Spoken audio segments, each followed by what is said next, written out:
Assalamualaikum warahmatullahi wabarakatuh. Salam sehat bagi kita semua. Alhamdulillah kali ini saya diberikan kesempatan untuk menyampaikan pengantar pada video presentasi kelompok 1 yang akan membahas tentang upaya pemberantasan korupsi. Sebelum kami mulai presentasi, izinkan saya memperkenalkan nama-nama anggota kelompok 1. Pertama, Dinda Rizky Larasati. 2. Maisha Ainaya. 3. Selamatul Makbiroh. 4. Elika Yuwana. 5. Amelia Fadlatul Laili. 6. Dwi Desita Linggarsari. 7. Rika Septiani. Dan yang terakhir yaitu Dia Ayu Setiawati. Baik, itu nama-nama anggota kelompok 1. Dengan ini kami memulai presentasi. Selanjutnya adalah upaya pemberantasan korupsi. Ada yang mengatakan bahwa upaya yang paling tepat untuk memberantas korupsi adalah menghukum seberat-beratnya pelaku korupsi. Dengan demikian, bidang hukum khususnya hukum pidana akan dianggap sebagai jawaban yang paling tepat untuk memberantas korupsi. Merupakan sebuah realita bahwa kita sudah memiliki berbagai perangkat hukum untuk memberantas korupsi, yaitu peraturan perundang-undangan. Kita memiliki lembaga serta aparat hukum yang mengabdi untuk menjalankan peraturan tersebut, baik kepolisian, kejaksaan, dan pengadilan.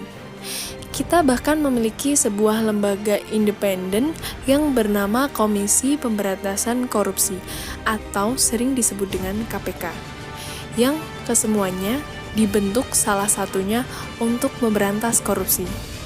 Namun, apa yang terjadi? Korupsi tetap tumbuh subur dan berkembang dengan pesat. Sedihnya lagi, dalam realita, ternyata lembaga dan aparat yang telah ditunjuk tersebut dalam beberapa kasus justru ikut menumbuh-suburkan korupsi yang terjadi di Indonesia. Pembahasan kali ini dalam upaya pemberantasan korupsi ada 3 subbab. Yang pertama yaitu konsep pemberantasan korupsi. Yang kedua, upaya penanggulangan korupsi dengan hukum pidana. Yang ketiga, strategi pemberantasan korupsi. Yang pertama adalah konsep pemberantasan korupsi. Tidak ada jawaban yang tunggal dan sederhana untuk menjawab mengapa korupsi timbul dan berkembang demikian masif di suatu negara.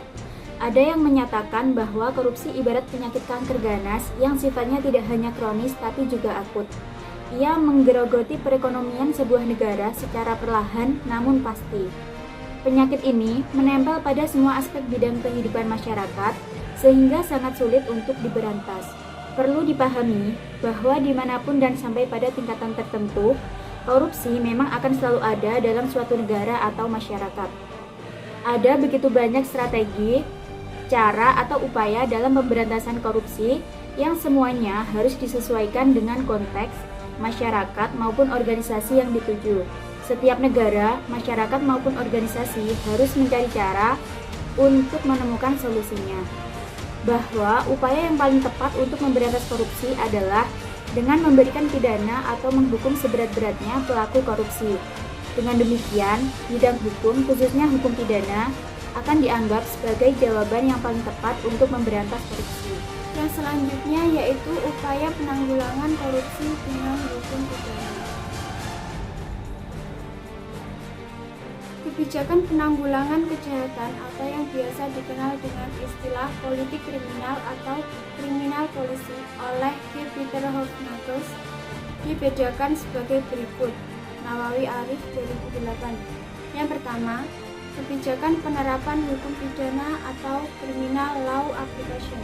Yang kedua, kebijakan pencegahan tanpa hukum pidana atau prevention without punishment.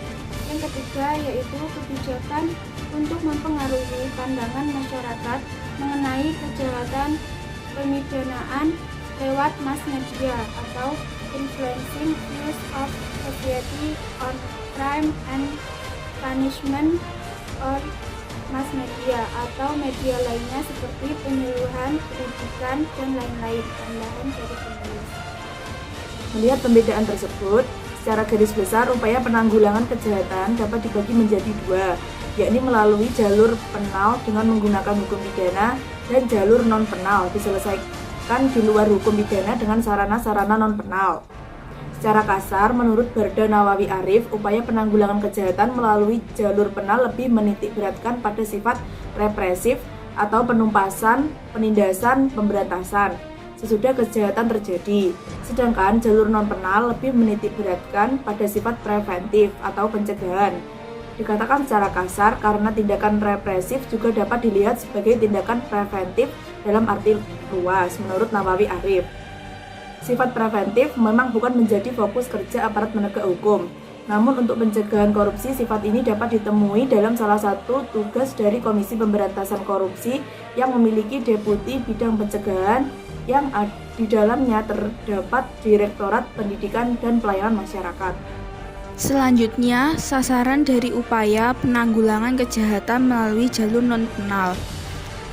Penanggulangan kejahatan melalui jalur non-penal adalah menangani faktor-faktor kondusif penyebab terjadinya kejahatan, dalam hal ini korupsi, yakni berpusat pada permasalahan-permasalahan atau kondisi-kondisi baik politik, ekonomi maupun dari segi sosial yang secara langsung atau tidak langsung dapat menimbulkan atau menumbuh suburkan kejahatan. Dengan ini, upaya non-penal seharusnya menjadi kunci atau memiliki posisi penting atau dalam istilah yang dapat digunakan oleh Barda Nawawi Arif yaitu memiliki posisi strategis dari keseluruhan upaya politik kriminal.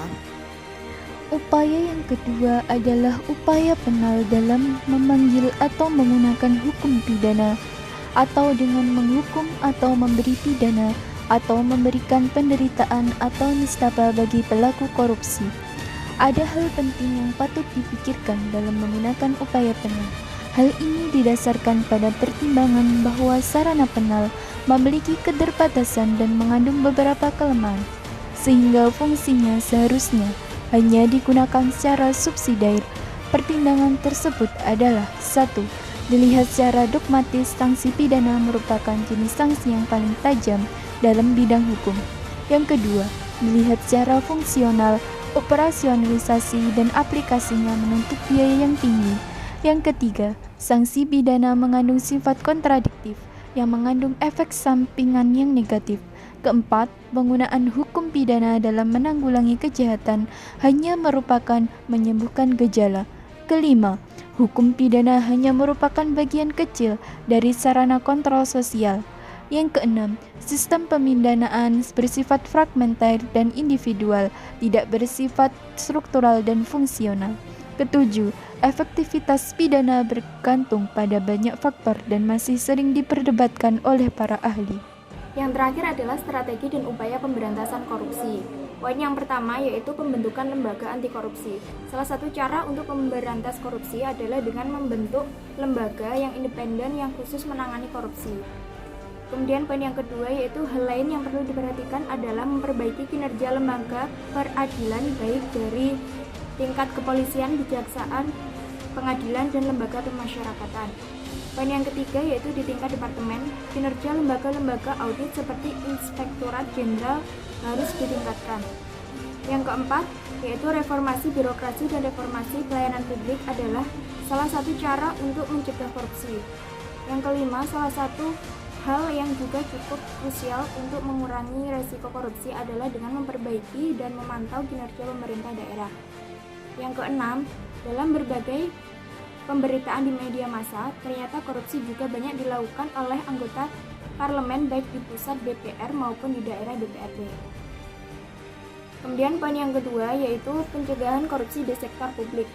Yang pertama, salah satu cara untuk mencegah korupsi adalah dengan kewajiban pejabat publik untuk melaporkan dan mengumumkan jumlah kekayaan yang dimiliki baik sebelum maupun sesudah menjabat.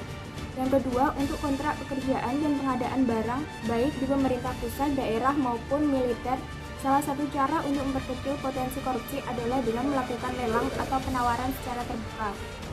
Yang ketiga, korupsi juga banyak terjadi dalam perekrutan pegawai negeri dan anggota militer baru korupsi. kolusi dan nepotisme sering terjadi dalam kondisi ini. Yang keempat, selain sistem perekrutan, sistem penilaian kinerja pegawai negeri yang menitikberatkan pada proses dan hasil kerja akhir perlu dikembangkan. Strategi pemberantasan korupsi yang ketiga yaitu pencegahan sosial dan pemberdayaan masyarakat. Salah satu upaya pemberantasan korupsi adalah memberi hak pada masyarakat untuk mendapatkan akses terhadap informasi. Sebuah sistem harus dibangun di mana kepada masyarakat diberikan hak meminta segala informasi yang berkaitan dengan kebijakan pemerintah yang mempengaruhi hajat hidup orang banyak. Yang kedua, isu mengenai publik atau kesadaran serta kepedulian publik terhadap bahaya korupsi dan isu pemberdayaan masyarakat adalah salah satu bagian yang sangat penting dari upaya pemberantasan korupsi. Yang ketiga, salah satu cara untuk ikut memberdayakan masyarakat dalam mencegah dan memberantas korupsi adalah dengan menyediakan sarana bagi masyarakat untuk melaporkan kasus korupsi. Yang keempat, di beberapa negara pasal mengenai fitnah dan pencemaran nama baik tidak dapat diberlakukan untuk mereka yang melaporkan kasus korupsi dengan pemikiran bahwa bahaya korupsi dianggap lebih besar daripada kepentingan individu. Strategi yang keempat yaitu pengembangan dan pembuatan berbagai instrumen hukum yang mendukung pencegahan dan pemberantasan korupsi. Untuk mendukung pencegahan dan pemberantasan korupsi tidak cukup hanya mengendalikan satu instrumen hukum yakni Undang-Undang Pemberantasan Tindak Pidana Korupsi. Berbagai peraturan perundang-undangan dan instrumen hukum lain perlu dikembangkan. Salah satu peraturan perundang-undangan yang harus ada untuk mendukung pemberantasan korupsi adalah Undang-Undang Tindak Pidana atau Pencucian Uang. Untuk melindungi sanksi dan korban tindak pidana korupsi perlu instrumen hukum berupa Undang-Undang Perlindungan dan Saksi Korban. Kemudian, strategi dan upaya pemberantasan korupsi yang kelima yaitu monitoring dan evaluasi. Salah satu hal penting lagi yang harus dilakukan dalam rangka mensukseskan pemberantasan korupsi yakni melakukan monitoring dan evaluasi. Tanpa melakukan monitoring dan evaluasi terhadap seluruh pekerjaan dan kegiatan pemberantasan korupsi, sulit mengetahui capaian yang telah dilakukan. Strategi dan upaya yang terakhir yaitu kerjasama internasional. Hal lain yang perlu dilakukan dalam pemberantasan korupsi adalah melakukan kerjasama internasional atau kerjasama baik dengan negara lain maupun dengan internasional NGO. Sebagai contoh saja di tingkat internasional, TI misalnya membuat program nasional integrity system, membuat program World Bank, membuat program framework for integrity. Sekian presentasi dari kelompok 1 yang telah membahas materi mengenai upaya pemberantasan korupsi. Jika ada salah kata atau kurang dalam penyampaian materi, kami mohon maaf sebesar-besarnya. Wabillahi taufiq wal hidayah. Wassalamualaikum warahmatullahi wabarakatuh.